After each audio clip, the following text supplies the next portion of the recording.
I'm the first speaker today, and we're actually talking about speaking and acting with power. Well, you know,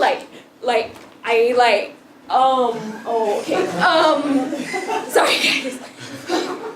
So today we're talking about speaking and acting with power, and I know that all of us deal with this every day, and you know, it's something that sometimes we kind of get lost, we don't know where our slides are, like my slide is here, for example.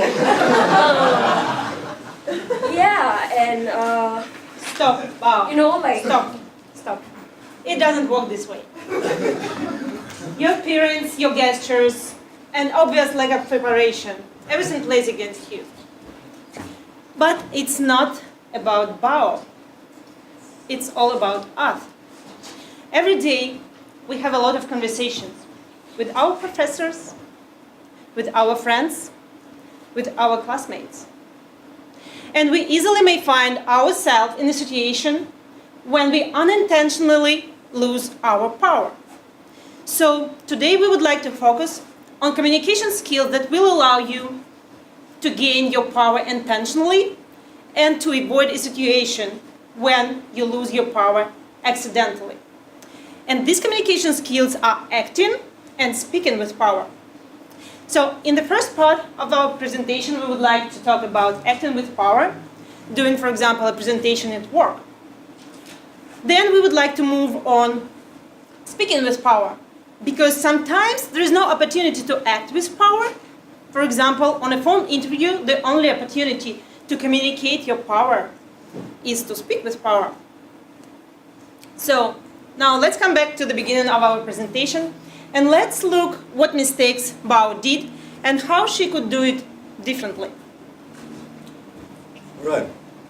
So obviously Bao knows to do this a lot better than she did today. But she did a few mistakes that we're going to go through today, just to give you an example of what you can do to make it better. So the first seconds, how did she appear? What is the first impression you have from your appearance? Acting with power means appearing powerful, having status in the room. And the way she looked was just not appropriate for this audience.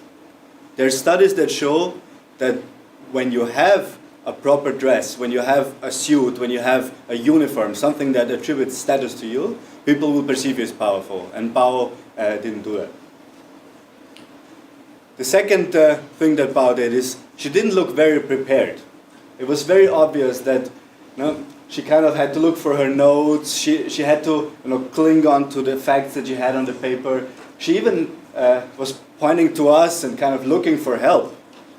And when you act with power, you're on your own. People will perceive you as the person who is in charge and who knows what to do. And you don't look for excuses. One very important thing about acting with power is don't apologize, don't be sorry, don't be sad. In case of doubt, it's better to come across as aggressive than coming across as sad. And the last point is her gestures, her postures. We've heard a lot about that today, but just a few key points. Where did she stand in the room? Here with her nose. She was hiding. Where you want to be is, you want to be on the stage. You want to occupy the stage. You want to have some presence. And it's Bao did a great job in kind of like twisting around and showing this, and that's not where you want to be. You want to be right here in the middle, and you want to communicate and establish a presence with your audience. With that, I'd like to invite Faye and Svetlana to the stage to show us another example about how to speak with power. So, good morning, Mr. Smith. Good morning, Svetlana. So, Svetlana, what do you think is great about working at Google? Oh yeah, before I entered Stanford Business School, I worked in McKinsey, and we had a I great... worked there too. I was in the South Africa office. Oh, really? Oh, this is great. I'm sorry, Mr. Smith, may I continue? So we had a great project with Google, and I realized that this is a great company. And I like its corporate culture. It promotes innovation and independent thinking, and I really need intellectual flexibility. I also like its mission. The company's mission is about organizing information and making it accessible all over the world. And people, yeah. Google has a lot of very smart, talented people. It's a great pleasure to work there, and fun, yeah. I like fun. I think it's really funny to work in Google. And, oh yeah, entrepreneurship, yeah. Entrepreneurship is also great. What would you say your greatest strengths are? Yeah, I think I'm a proactive person. I always try to go beyond my direct responsibilities and add value to any task that I do and exceed the expectations. I'm also a very supportive person. And That is not the way you do an interview. When you do an interview, you want to be the center of attention. When you do an interview, you want to speak with power. Be it if you want to be William, who wants people to remember where he is when you're doing a presentation, or you are Jason, who's a regular speaker here at the GSB, or you're like JD, who is the inspirational teacher for all of us. You want to speak with power. And today I'm going to introduce to everyone 3 different ways to speak with power. Firstly, interruptions. What could be now a hand there, and I could take that question. But what is better would be for me to say, I'll take that question later. Let me continue with what I have to say. The good thing about doing that is, 1, that you keep your audience focused on you and what your train of thoughts are. 2, you make sure that they are not distracted by any questions that come up. And 3, you maintain control. You keep control of what the scene is like and where the conversation is going. The second point, have the list of 3. Not 1, not 2, but 3. Now, having 3 clear and concise points help people know what they want to take away from your talk. Secondly, it helps you remember what you have to say. I remember now that I have 3 different points. And my third point, which I haven't covered, tells you that you want to take away 3 different points today from our presentation. And it makes sure that the audience keep track with what they are actually listening about. The last point, you want to have contrasting points. Why contrast?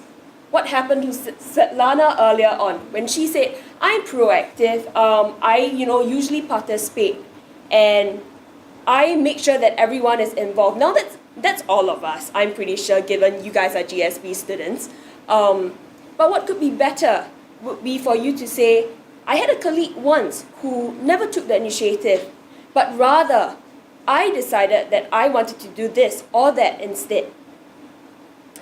Hence, what could have been a really good interview for Svetlana was ruined because she allowed interruptions, because she did not have 3 clear and concise points, and she did not use the power of contrast. Now, what could be for everyone here is for you to take control, for you to be clear and concise in your points, and finally, to use the power of contrast that could make you all the better speakers and the powerful speakers that we all aim to be. I will now pass on to Faye to give you all clear and concise, concrete actions to take to reach this goal. So we have seen how not to act and speak with power. And we have told you how to act and speak with power. But why does this matter to you? The answer lies in each and every one of your calendars. You have job interviews, you have presentations, and you have networking events. Acting and speaking with power at a job interview will allow you to communicate your expertise and core competencies excellently, landing you that dream job. At a presentation, acting and speaking with power will allow you to be more persuasive, really driving home those final points. And at networking events, imagine You're in a room full of hundreds of people, everyone looking to stand out. But how do you do that? The best way is to use acting and speaking with power to separate yourself, making you stand out from the crowd, turning yourself from one of those people who are looking for other people to potentially notice them to that person who has everyone gravitate towards them. So, what's the takeaway for you today? We have created what we have aptly named a day-to-day guide to power. It is a list of items you can use every single day to make you a person who more frequently acts and speaks with power. By going through this guide, within a week, maybe 2, you will be seen and perceived by your peers and friends to be a much more powerful speaker, with the goal that you are better at interviewing, better at presenting, and also better at networking as well, making you the perfectly most well-rounded professional you could ever possibly be.